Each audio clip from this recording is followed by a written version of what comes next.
So, welcome to what is a pretty big departure, to be honest with you, from what I usually make on my channel, and indeed if you looked at that and you looked at the content I normally produce, you would be forgiven for thinking that strategy games were pretty much the be-all and end-all when it comes to the games that I play, but you would be very much wrong in that regard, because the games that initially got me really into the space in the first place were a combination of first-person shooters, but also RPGs, and the two RPGs in particular that made me fall in love with gaming as a whole, to be honest with you, were The Elder Scrolls III Morrowind, and the game which is going to be the subject of this video, as I'm sure you can tell from the title, which is of course Star Wars Knights of the Old Republic. Now, just as a little preamble here as well, it is worth saying that this video is going to be entirely unscripted, because it's more just me wanting to rant about my feelings on this matter, to be honest with you, which is why it's a really big departure from what I normally do. But you know, the rumour mill has a way of churning around, and the topic of a remaster of Knights of the Old Republic has been around for quite some time at this point, to be honest with you, but more recently there has been a higher density of people sort of saying, you know, this is more likely to happen now. And due to a few factors, I think that does carry some weight as well, which is one of the reasons why I'm quite concerned that this may actually manifest itself, which brings me on to the main topic of this video. Obviously, Knights of the Old Republic is a game that I do hold very dear because of the time that I played it. I was very young when I played it, to be fair. I think I was 7 at the time, and it really did colour my perceptions moving forward with regards to certain things in gaming. When you care about something a little bit more, you too tend to get a little bit more unconsciously protective of it, I guess, in your own mind, which is part of the reason why I'm even ranting like this in the first place. It's not going to be sort of an angry rant or anything like that, it's just more a voicing of concerns over what could and is actually likely to happen if this manifests in the way that I would expect it to.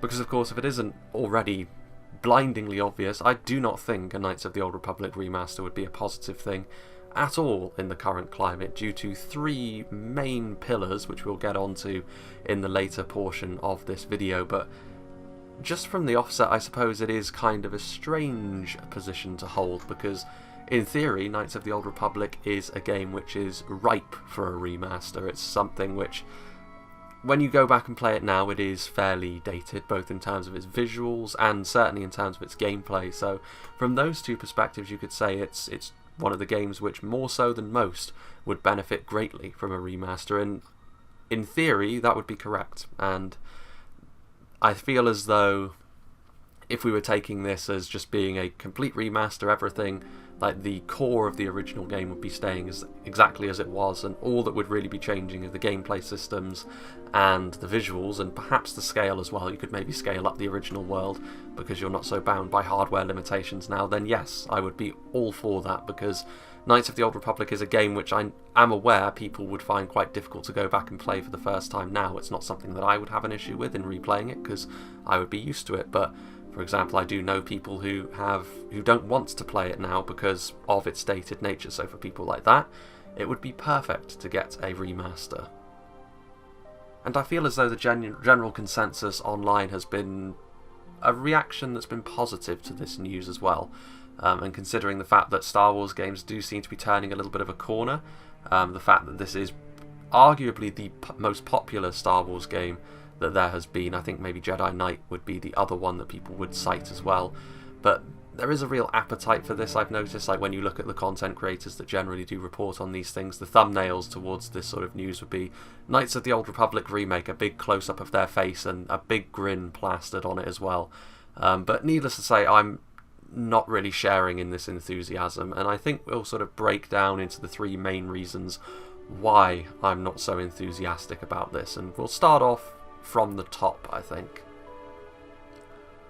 And to my mind, there are really 3 main pillars behind this, and it goes right from the top up to the very highest echelons of the management of the Star Wars license at the moment, right down to the front line of where this potential venture would be made. And wherever to materialise, I think all 3 of these would be a problem to greater and lesser extents. And we'll start off right at the top, actually, with what I would consider to actually be, in all likelihood, probably the least significant thing which could impact the quality of this, which would be the state of Star Wars as a whole, and of course Disney's management of the series. Now, This is obviously still going to be an issue, because I think the way that Disney have managed the Star Wars series over the course of their new films has been pretty woeful, to be honest with you. And I think you'd struggle to find someone who would disagree with that. I think even the most ardent supporters of the new sequel trilogy, I'm sure you could find people who did like all three, although I think any given Star Wars fan was probably quite aggrieved by at least one of the new films. It's kind of a weird situation where, a very schizophrenic trilogy overall, to be honest with you, but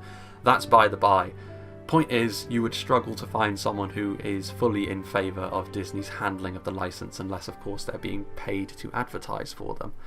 Now, I don't actually think that this would be too much of an issue with regards to this. The worst thing I think Disney could do, which is somewhat likely, would be to impose certain universe restrictions on any potential KOTOR remake, and obviously that would impact the story and how things are told. For example, the ability to go dark side ending for KOTOR. Personally, I didn't really enjoy the dark side ending for KOTOR 1, especially because of certain things you have to do in order to get it. But it was an option still, and it gave the game a bit of character to know that you could be like a fallen character and have an evil ending. Is that the sort of thing that Disney would sign off on? I don't know, per se. I don't think they would care enough about this sort of project to impose restrictions like that on it, but it is a potential problem. But the universe changes as a whole that the sequel trilogy has introduced, would they have any potential impact on a KOTOR remake? Now, this I think is a far more likely issue that could materialise from this. The sequel trilogy has introduced certain concepts and things which people aren't entirely sure of, and I'm certainly one of them. These universe changes, what are they likely to do to KOTOR? What sort of story changes can we expect from that? Because you know that there would be. And this is the issue, like how deep would those changes run? Because I think most people, when they see KOTOR remake, they expect nothing to change. And I feel as though with how Star Wars is at the moment, in order to try and make it fit in with the rest of the series as it has evolved since the original game came out, I feel as though people are fooling themselves like that. I feel as though there would be changes, and the best that you can hope for is that they aren't too invasive. My problem, however, is with the management of how Star Wars has been outside of the sort of the gaming space, and how the lore has effectively been gutted and they've restarted over. I think people, it's effective. It could have the effect of making people think it's a blank canvas to paint on, and they only need to use the original as a guide, which for me would be the worst possible outcome from this, because it means that there would be very little of the original left. And I feel as though that does boil down to how Disney have managed the series as a whole, and how poorly they have managed the series as a whole. However, like I said, I feel as though Disney actually would be the least problematic of the three pillars that I've mentioned, because even if there are changes, I don't actually think they'd be imposed by Disney. I feel as though they'd be imposed elsewhere. It's still a possibility, like I said, but I feel as though any changes would actually come from lower down the command chain, as it were. And no one can ignore the massive elephant in the room that is Electronic Arts. EA, of course, who still have their exclusivity deal with Star Wars very much in place. The studio, if only in name, that made the original games are under EA's umbrella, so all signs would point to this being a no-brainer. And I actually think that Anthem's development and their desire to get into that sort of service game market probably delayed any sort of KOTOR thing from happening until now. But seeing as how Anthem was a catastrophic failure, I feel as though they're going to go back to trying something a little bit more easily bankable with Star Wars, for good or for ill. But yeah, I mean, EA, to be fair, they haven't started off the year the worst of all the publishers, to be honest with you. It feels as though Blizzard at the moment are catching everyone's ire. Ubisoft didn't have a great end to the previous year. Bethesda are still sort of chugging along, making a complete fool of themselves. EA have been keeping their head down, and to be fair, ever since Jedi Fallen Order's come out, EA have probably gained a little bit of credit back, but to be fair, the damage that EA have done to themselves in terms of their own reputation has been so extreme that no one will ever look on the EA logo and think, here they are, the saviours of the industry have arrived once again. No. And I feel as though this is the sort of game as well, like you could always... The same sort of problems may arise whenever you hear the name EA. What sort of game will it be? Will it be an RPG or will it be an action game? Will they look at Jedi Fallen Order and go, yes, this is the formula we want it to be this, only with sort of like the KOTOR story sort of haphazardly wrapped around it?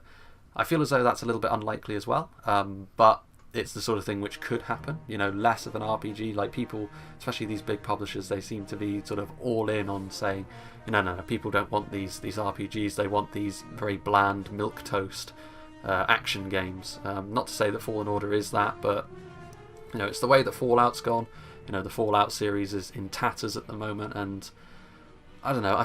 I don't know what sort of game type it would be. I feel as though they would obviously give it to Bioware, which we will get onto in a moment. And to be fair, I feel as though Bioware, they would probably go down a sort of Dragon Age Inquisition type route with it, where it's kind of like the original but more actiony, which I wouldn't necessarily be against. But again, it's all down to execution. Like, they could very easily ruin it. Would it be a live game? That's also something else. A live game, live services. EA want all of that because they know how much of a big market it is.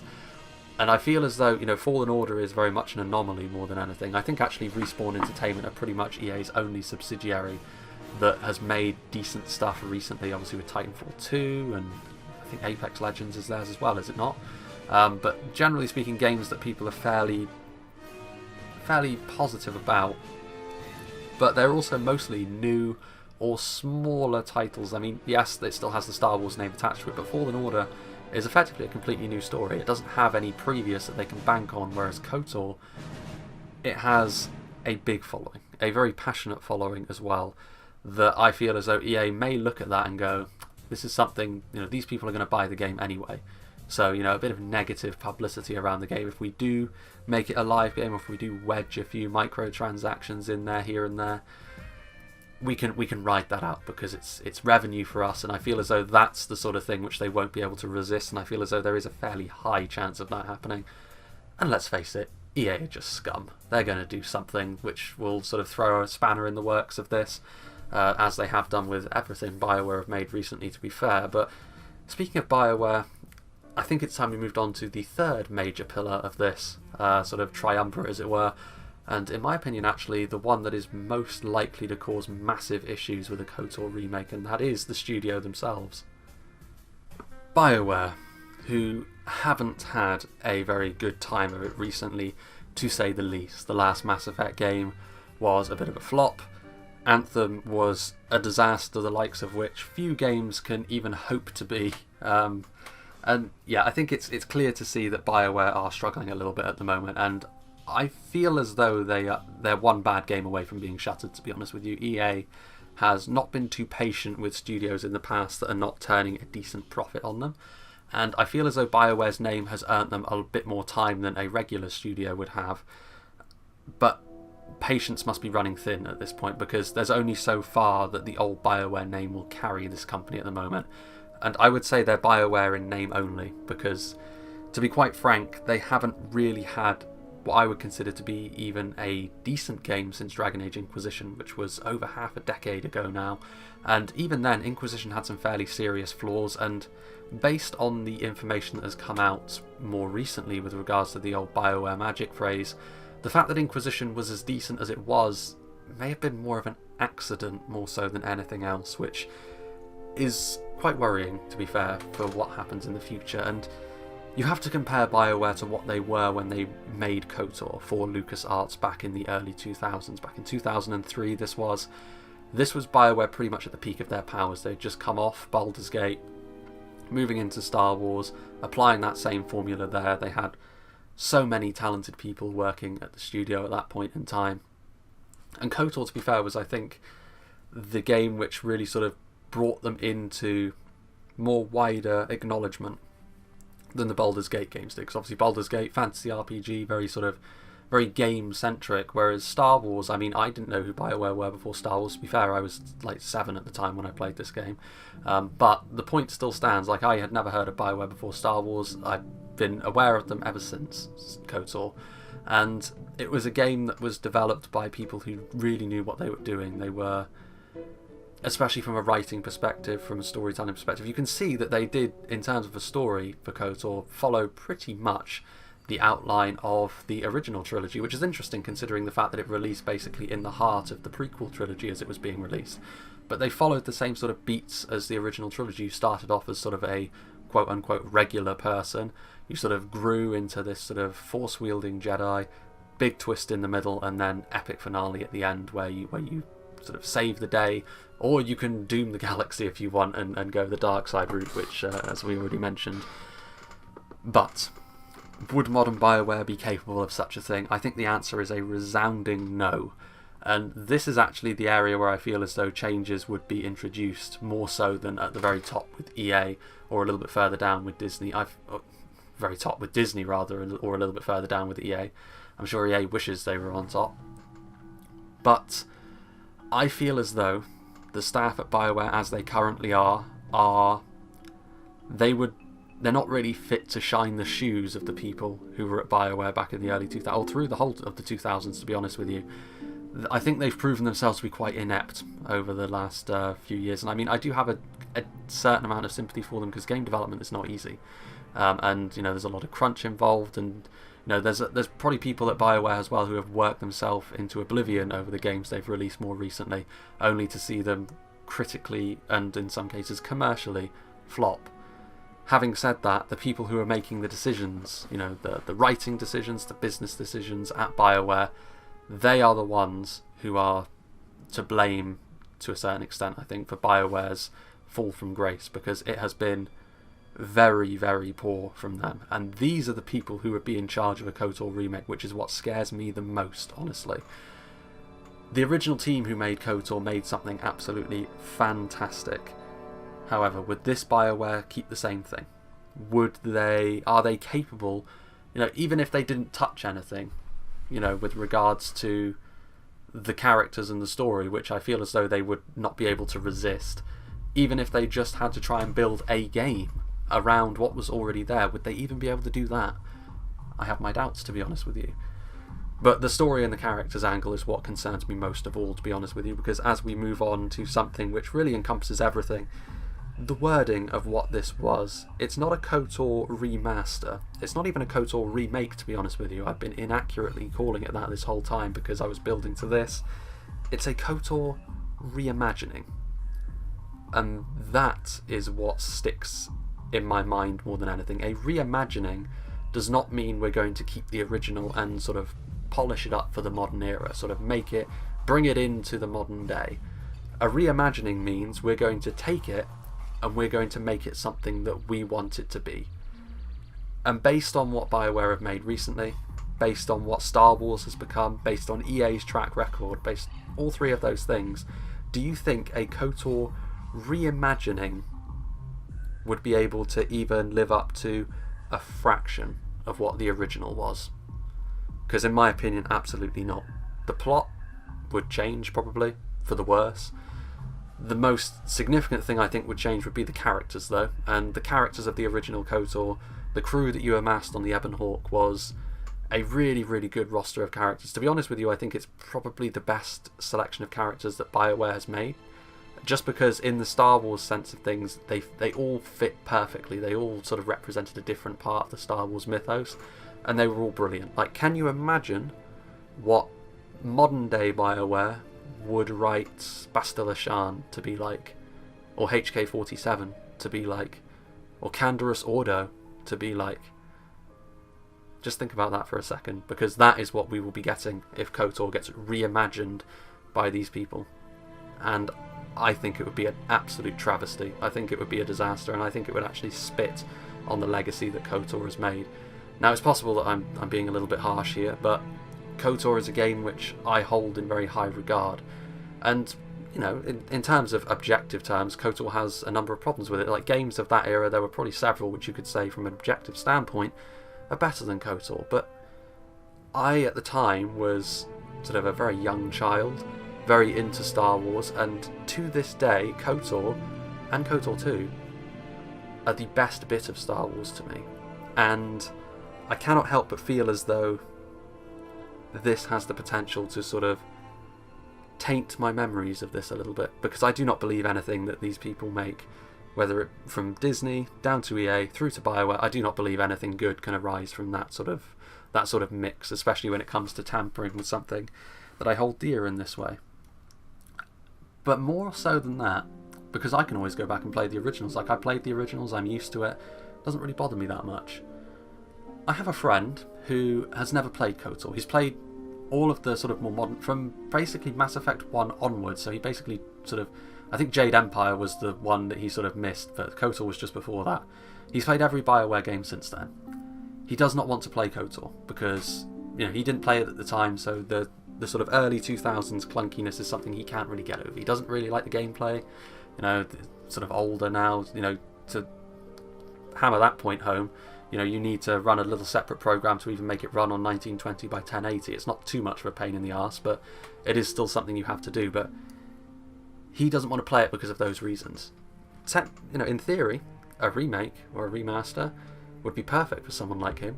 You know, he would finally get to experience it in the modern day, sort of like how, you know, to link it back to Morrowind, he never played Morrowind either. Skywind is coming out. It's a fan-created mod, that, which means there will probably be a few problems with regards to some bugs and stuff on release, but at the very least, the hearts of the people who make that are in the right place, and the spirit of Morrowind will carry through in it, so I'm much less concerned about that. But with this will not be KOTOR, I don't think.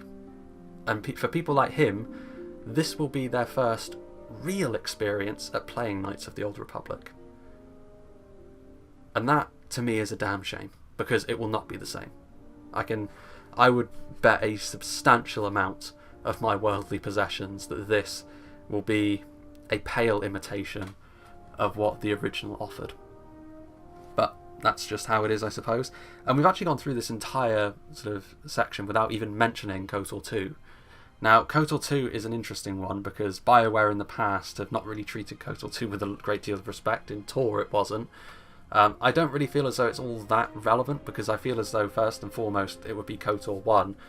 But to be honest with you, KOTOR 2 I don't think would exist at all in this new era of Star Wars. To be honest with you, KOTOR 2 is a very different game. It's something I could spend quite a lot of time talking about KOTOR 2, to be honest with you, and especially with the restored content mod that came out and comes as part of the game on Steam. It finishes the game off, because previously, of course, it was unfinished, and the further into the game you got, essentially, the more holes you started to notice, because there was cut content everywhere. Restored content mod does a lot to fix that, but KOTOR 2 I don't think Bioware would touch. Like, I think it's, to an extent, I suppose that's a good thing, because it means at least KOTOR 2 won't have to be bastardized in the way that KOTOR 1 may very well be in the near to distant future. Who can say? But I feel as though I've rambled on enough at this point. It's something very different to what I usually do. Bit of an unscripted ramble, to be honest with you, about a game which is completely unrelated to the content that I normally do. But I felt as though I kind of wanted to get this off my chest, because it does not annoy me, but it does, to see all of those videos on YouTube full of people who are like, yes, a KOTOR reimagining is on the way. If you just stop to think about that, though, is that a good thing, considering all the factors at play? I don't think it is. It's possible I could be proved wrong. It's possible it could be fantastic. It could be just a remaster, straight remaster, bit of an extension here and there maybe. Brilliant. KOTOR in the modern era for people who never really played the original. But I fear as though the truth will be far worse than that. I hope I'm wrong, though.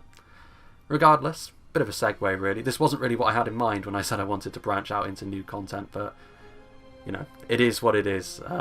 I hope you enjoyed this for what it was, and I hope you will join me for whatever is next.